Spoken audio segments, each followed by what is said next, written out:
इस लेक्चर में हम एटॉमिक नंबर 104 से 112 104 से 112 तक के एलिमेंट्स के बारे में कुछ महत्वपूर्ण बात जानने का प्रयास करेंगे। Atomic number 104 rutherfordium, capital R small F, RF से डिनोट किया जाता है।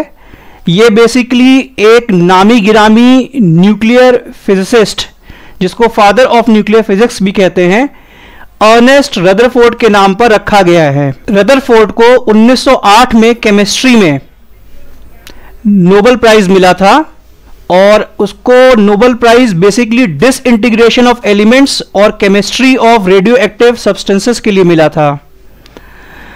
रदरफोर्ड ने अल्फा बीटा पार्टिकल की खोज की थी। उसने न्यूक्लियर स्ट्रक्चर ऑफ एटम को लेकर के एक थ्योरी दी थी और इसने प्रोटॉन की भी खोज की थी। रदरफोर्ड के पीएचडी के जो गुरु थे, डॉक्टोरल एडवाइजर, वो थे जे थॉमसन। उनको 1906 में फिजिक्स में नोबेल प्राइज मिला था for conduction of elasticity of gases. J Thomson ने 1897 में इलेक्ट्रॉन की खोज की। जे थॉमसन के चेले अर्नेस्ट रदरफोर्ड को 1908 में केमिस्ट्री में नोबेल प्राइज मिला, chemistry of radio active substances और डिसइंटीग्रेशन ऑफ एलिमेंट्स। इस बंदे ने 1919 में प्रोटॉन की खोज की। रदरफोर्ड के चेले जेम्स चैडविक ने 1932 में न्यूट्रॉन की खोज की और उसको 1935 में नोबेल प्राइज मिला फिजिक्स में न्यूट्रॉन की खोज के लिए। जनता नेगेटिव चीज पहले देखती है, इलेक्ट्रॉन की खोज पहले हुई है, नेगेटिवली चार्ज पार्टिकल होता है, उसके बाद ही किसी में पॉजिटिव बातें देखती है। प्रोटॉन जो कि पॉजिटिवली चार्ज होता है पार्टिकल, इसकी खोज इलेक्ट्रॉन के बाद में हुई है और न्यूट्रल बात तो काफी बाद में देखती है। ये न्यूट्रॉन की खोज प्रोटॉन के बाद में हुई है।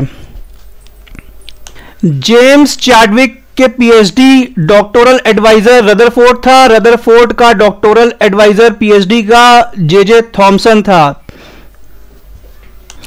3 एलिमेंट्री पार्टिकल की कहानी, गुरु चेलों की जुबानी। एटॉमिक नंबर 105 बेसिकली डबनियम है, कैपिटल डी स्मॉल बी से हम इसको डिनोट करते हैं। ये एक रशिया का टाउन है डबना, वहां पर एक मेजर रिसर्च सेंटर है, उसके नाम पर इस एलिमेंट का नाम रखा गया। रशियन टाउन डबना में जो मेजर रिसर्च सेंटर है उसका नाम है joint institute for nuclear research. अब आप अंदाजा स्वयं लगा लें कि भाई इस रिसर्च सेंटर में इन 6 एलिमेंट्स की खोज हुई है। तो एटॉमिक नंबर 105 डबनियम, फिर एटॉमिक नंबर 114, 115, 116, 117, 118, जिनके बारे में अभी हम लोग पढ़ेंगे। एटॉमिक नंबर 106 बेसिकली सी बोर्गियम है, कैपिटल एस स्मॉल जी से हम इसको डिनोट करते हैं। एक बंदा था ग्लेन टी सीबोर्ग, इसने एक्टिनाइड रिसर्च में बहुत अच्छा काम किया था। ये उसके नाम पर ये एलिमेंट का नाम रखा गया है। एटॉमिक नंबर 107 का नाम है बोरियम।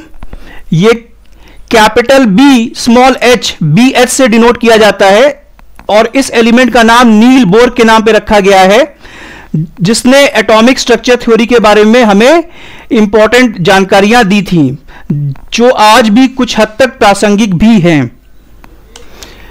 सीबोर्ग बेसिकली ये यूएसए का केमिस्ट था। इसने 10 ट्रांस यूरेनियम एलिमेंट्स के सिंथेसिस, डिस्कवरी और इन्वेस्टिगेशन में महत्वपूर्ण योगदान दिया था। इसी के लिए उसको 1951 में केमिस्ट्री के फील्ड में नोबेल प्राइज मिला।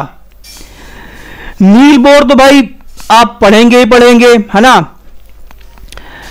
अब इस बंदे को 1922 में फिजिक्स के फील्ड में नोबेल प्राइज मिला एटॉमिक स्ट्रक्चर और क्वांटम थ्योरी के लिए। बंदा डेनमार्क का था। एटॉमिक नंबर 108, एलिमेंट का नाम है हैसियम, capital H small s, HS से हम डिनोट करते हैं। इसकी खोज जर्मनी में हेस में हुई थी। एटॉमिक नंबर 109 है मीटनेरियम, कैपिटल M स्मॉल t।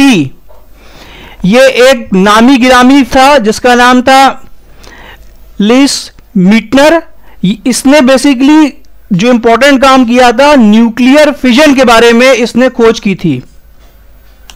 ये एक बंदी है, बंदी का नाम है, and this lady was from Austria and Sweden.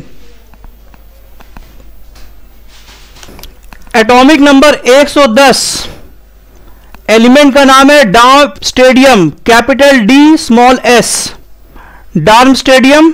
और बेसिकली ये जर्मनी में एक प्लेस है जहां पर ये पहली बार बनाया गया।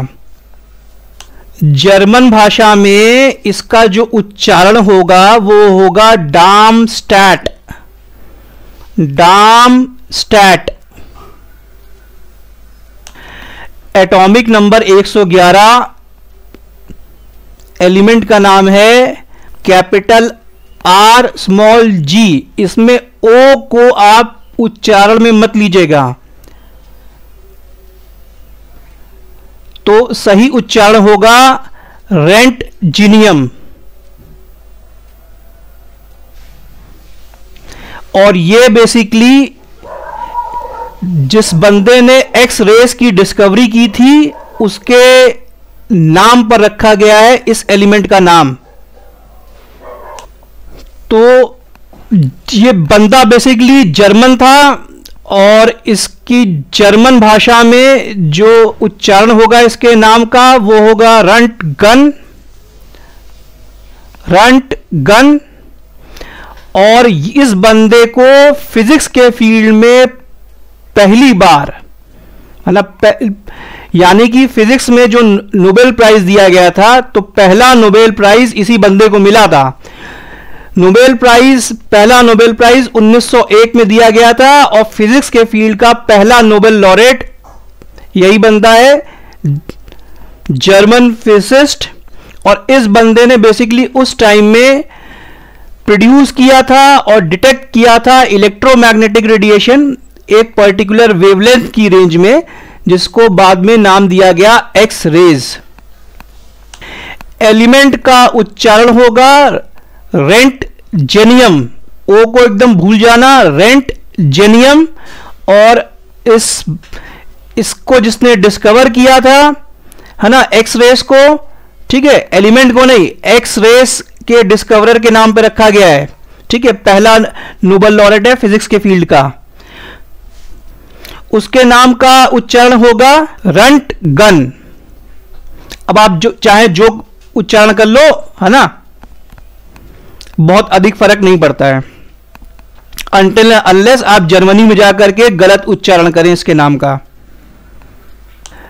एटॉमिक नंबर 112, एलिमेंट का नाम है copernicium, capital C small n, CN से हम इसको डिनोट करते हैं। एस्ट्रोनॉमर था। कोपरनिकस बेसिकली जो पैदा हुआ था पोलैंड में एक थॉर्न नाम की जगह है, वहां पे हुआ था, जो आज मॉडर्न डे पोलैंड नाम का कंट्री है।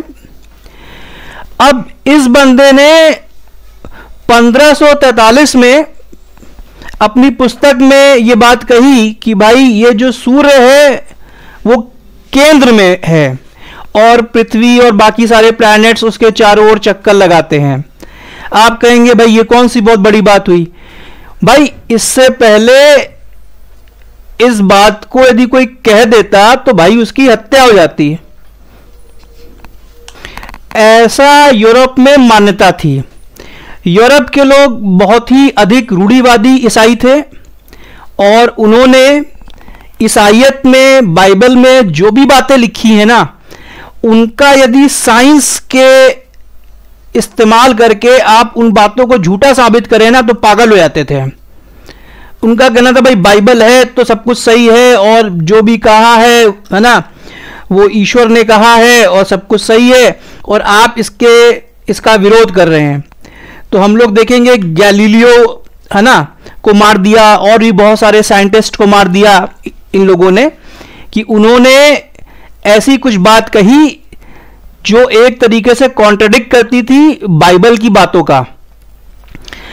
लेकिन इंडिया में 510 एडी 510 में आर्यभट्टियम पुस्तक में, आर्यभट्ट ने जो पुस्तक लिखी थी, इसमें हेलियोसेंट्रिक थ्योरी के बारे में जानकारी है कि भाई पृथ्वी और अन्य जो ग्रह हैं वो सूर्य के चारों ओर चक्कर लगाते हैं।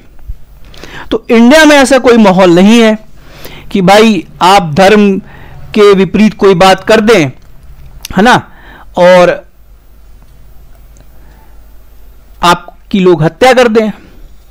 यहां पर तर्क को इंडिया में महत्व दिया जाता है, लॉजिक को लोग टेस्ट करते हैं, रिटेस्ट करते हैं, एकदम धर्मांध नहीं है, मतलब कि हाँ रिलीजियस फैनेटिज्म, जैसा कि जो मिडिल ईस्ट से जो मजहब निकले हैं या रिलीजन निकले हैं, उनकी पुस्तकों में, किताबों में कुछ भी लिखा है उसकी थोड़ी भी खिलाफत आप कर दें साइंस का इस्तेमाल करके। जैसे कुरान शरीफ में लिखा हुआ है कि भाई ये जो दुनिया है एक कालीन की तरह है, गेंद नहीं है, स्फीयर नहीं है, कालीन है, फ्लैट सरफेस है।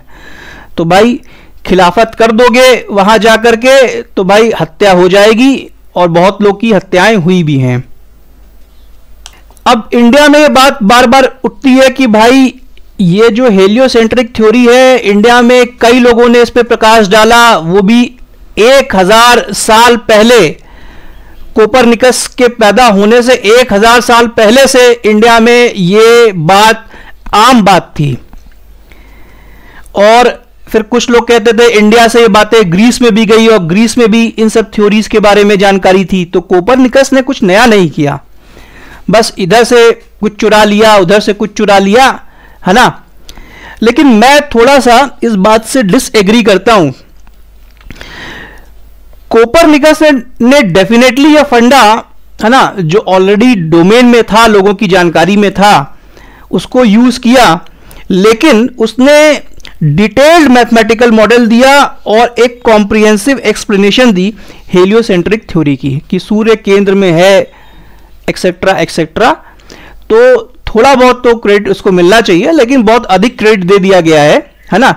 वो इसलिए दिया गया क्योंकि भाई अंग्रेजों ने हम जब यहां पर आधी दुनिया पे हुकूमत की तो उन्होंने ये दिखाने की कोशिश की भाई कि हम लोग आप लोगों से हर आयाम में श्रेष्ठ हैं।